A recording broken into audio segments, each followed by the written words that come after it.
I'm going to give away a free t-shirt, bring you a Comic Hero Throwdown Showdown fight, bring you comics news, and reveal the books I bought this week.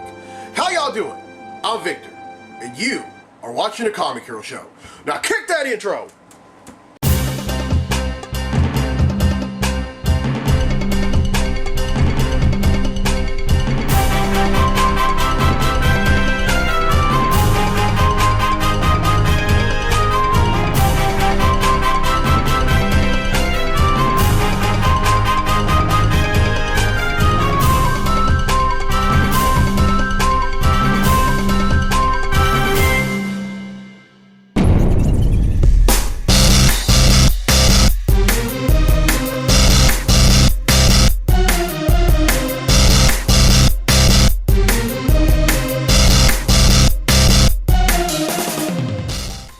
Welcome to this edition of the Comic Hero Show. I'm your host, Victor Nunley, and I am the Comic Hero. The summer of superheroes continues, and all month long I'm celebrating the 30th anniversary of the reign of the Superman story arc. And on this episode, I'm showing some love to the Teen of Steel, Superboy. Now I'm going to touch base more on the character a little later on, but for right now, it's time to give away a free t-shirt.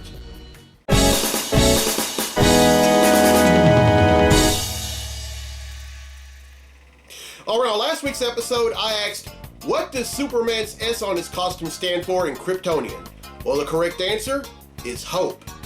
And 8 people have answered correctly, and because they've answered correctly, name's been entered in the drawing for a free tee. And that drawing takes place right now. So the winner of the free tee for this week's episode of the show is...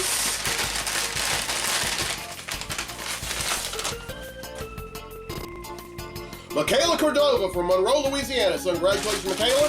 You win yourself a free Comic Hero tee.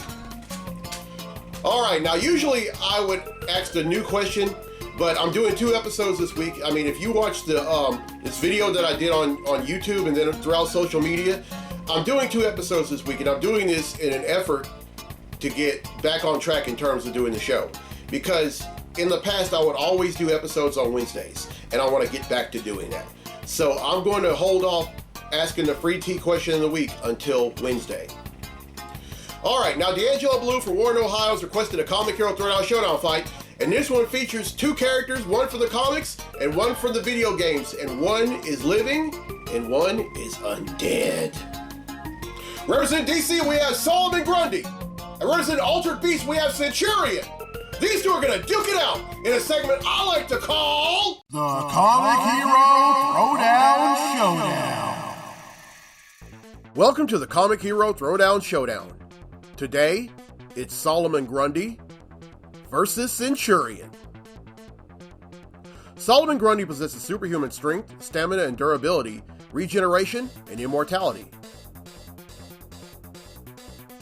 Centurion is a master hand-to-hand combatant who possesses muscle acceleration via a spirit ball. Who will win? There will be brawling all the way to the end of this fight. The 2 will trade various forms of blows, mostly punches, for minutes.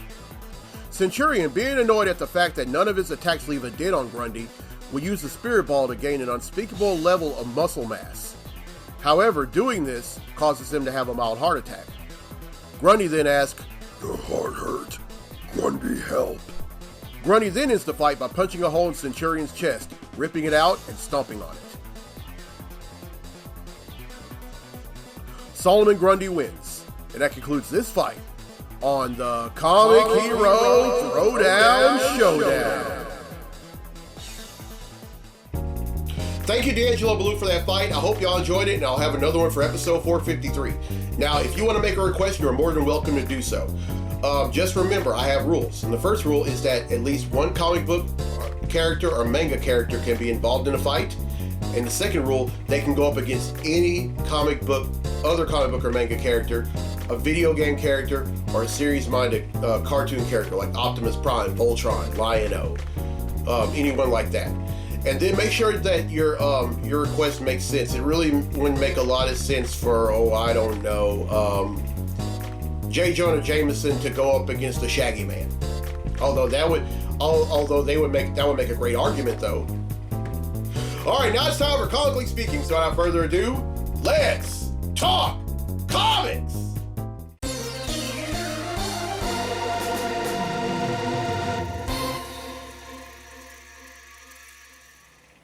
All right, there are two things I'm going to talk about in this segment of Comically Speaking, and they're both coming out of San Diego Comic-Con, which just wrapped up. It just wrapped up today, and a lot of the comics news that I'm going to cover in the next few episodes all come out of San Diego Comic-Con, and I'm going to talk about them. Little by little.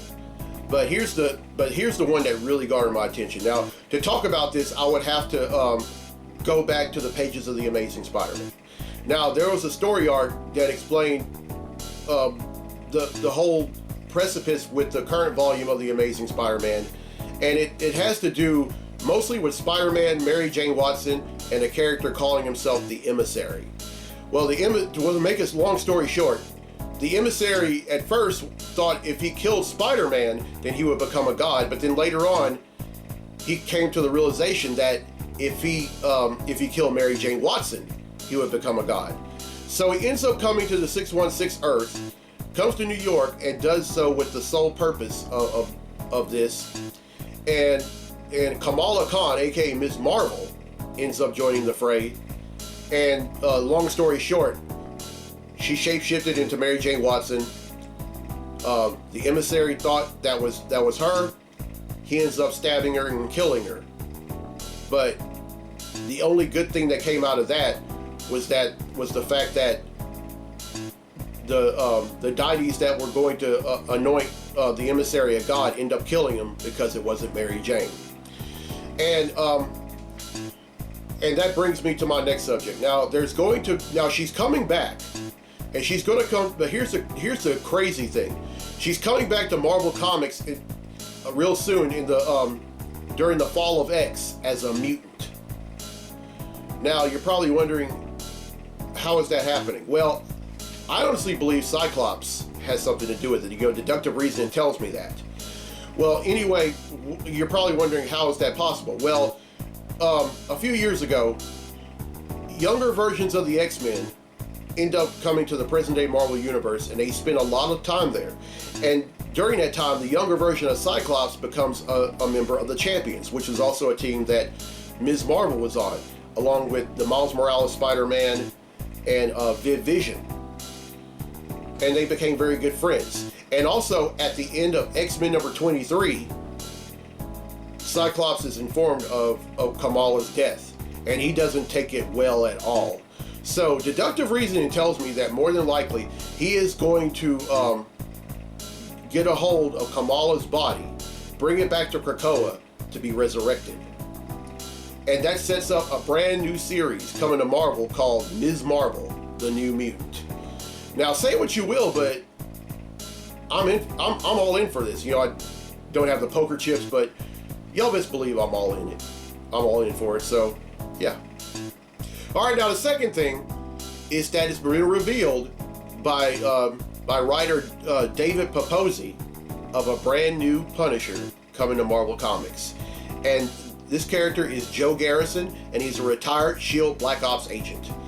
And he's practically going to, and according to David Papozzi, it's going to be a new character, but he's going to dole out the same punishment that Frank Castle did. Of course, Frank Castle suddenly vanished in a few months ago in the pages of the previous volume. But there's a new Punisher series coming to Marvel, and Garrison is going to take center stage as the new Punisher. Now, he did say that it's the same character, but it's the new character, same punishment. He's pretty much doing the same thing that Marvel did years ago when they introduced Daniel Ketch as the new Ghost Rider. Replacing, or temporarily replacing rather, the first Ghost Rider, which was Johnny Blaze. And he said that, he even said that Garrison replacing Castle is pretty much the same thing as Ketch replacing Blaze. You know what? I'm just like everyone else. I'm not on board with this. And I really don't like how... Now, granted, the Punisher isn't exactly my can of C4, but he's been a mainstay in the Marvel Universe really since he made his first appearance in the Amazing Spider-Man number 129 in 1974. And Yeah, and he's also one of the most arrested characters in the Marvel Universe, mainly because of his tactics with with the bad guys. I mean, he either tortures them and or kills them. Now, I get that, but and then he's also gone through a lot of stuff, and but I don't like this. I think David Paposi is Marvel's letting David Paposi make a very grave mistake with this. But who knows? Maybe we'll all be shocked. Maybe we won't. But The Punisher #1, new volume, comes out from Marvel on November 8th, which, by the way, is 6 days after my birthday. Just saying. All right, that's it for Comically Speaking. Now let's get to the comics I bought this week. Comic books I bought this week.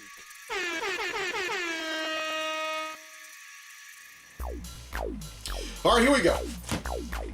First up is The Amazing Spider-Man #29.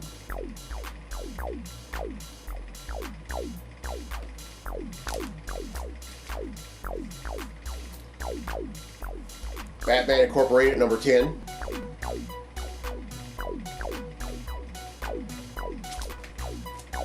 Really excited about this book. Night Terrors #1.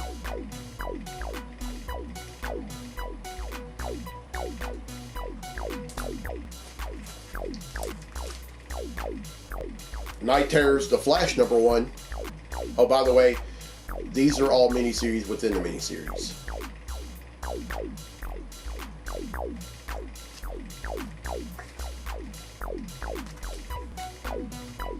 Night Terrors Green Lantern #1.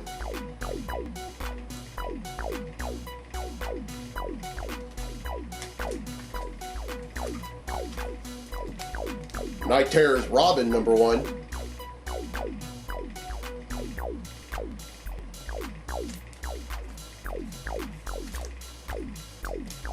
Night Terrors Shazam #1.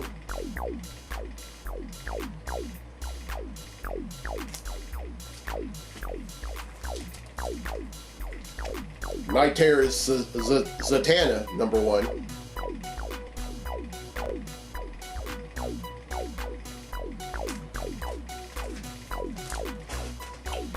Immortal X-Men #13.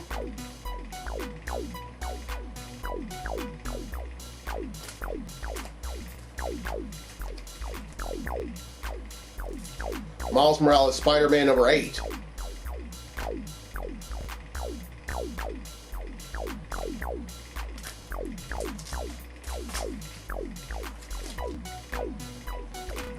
Red Goblin #6.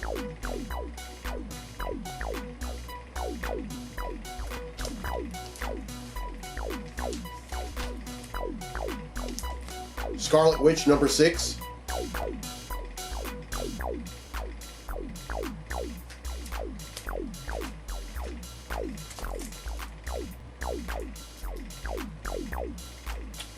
Star Trek #10.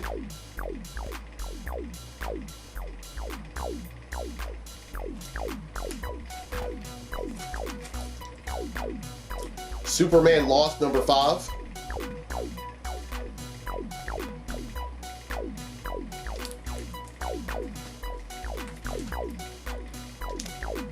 Teenage Mutant Ninja Turtles #141.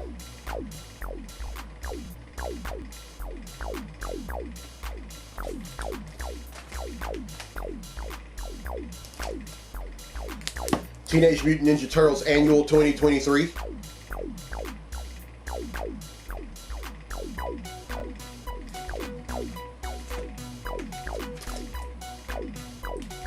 Unstoppable Doom Patrol #4.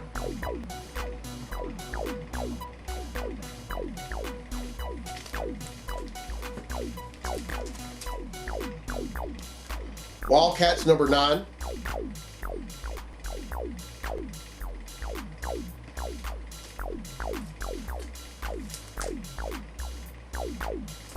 World's Finest Teen Titans #1.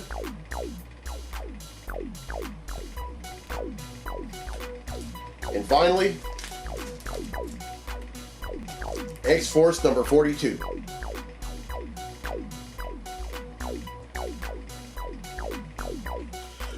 That's 20, which brings the total number of comics that I've bought since December of 1997 to 12,208.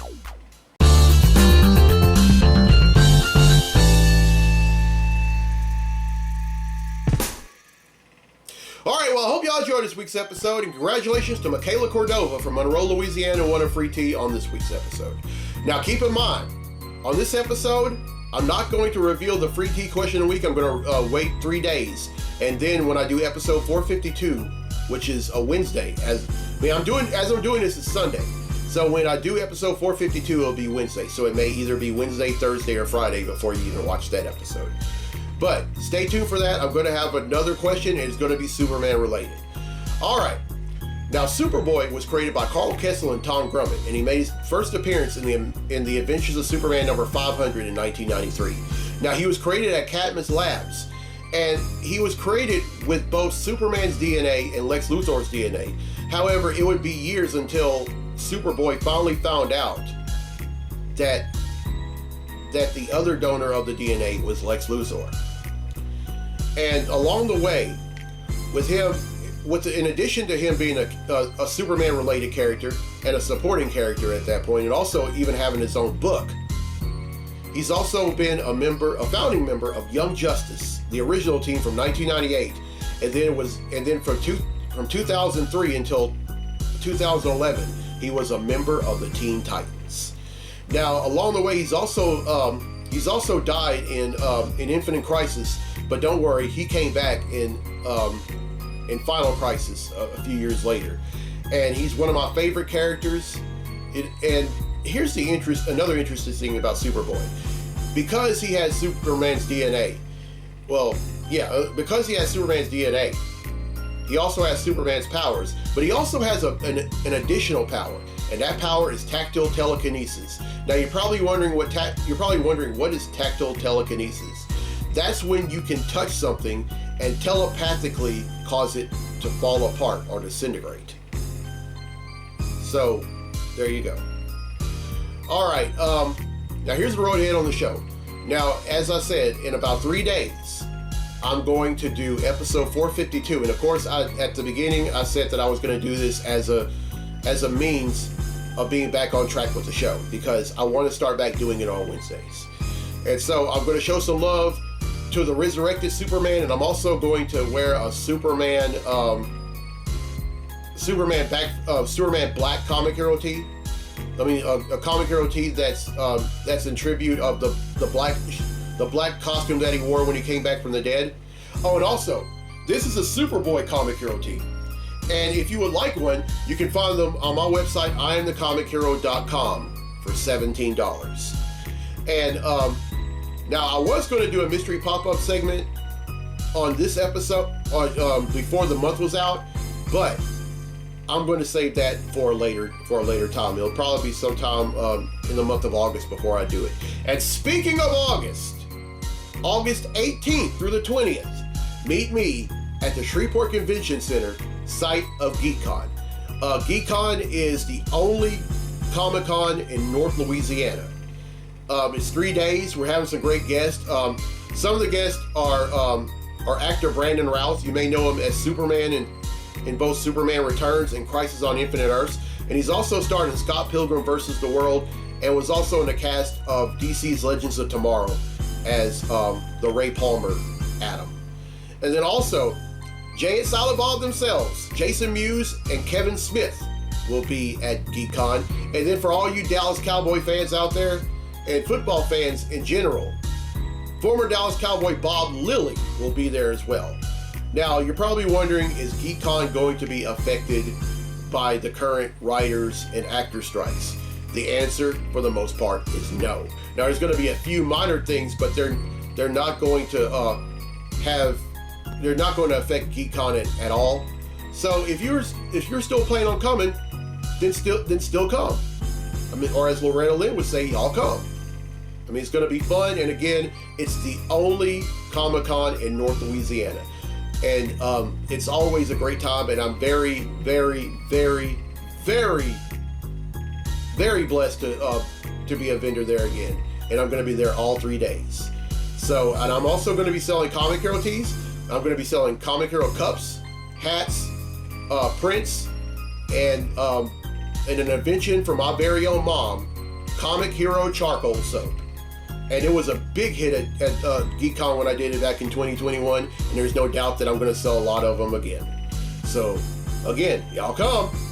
And if you're watching this for the first time on YouTube, welcome. And as soon as you're done, hit subscribe. And if you're watching this on the Comic Book Lovers Facebook page, welcome. And as soon as you're done, go on YouTube and subscribe.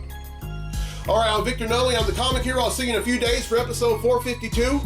So until then, be safe, be blessed, be a hero.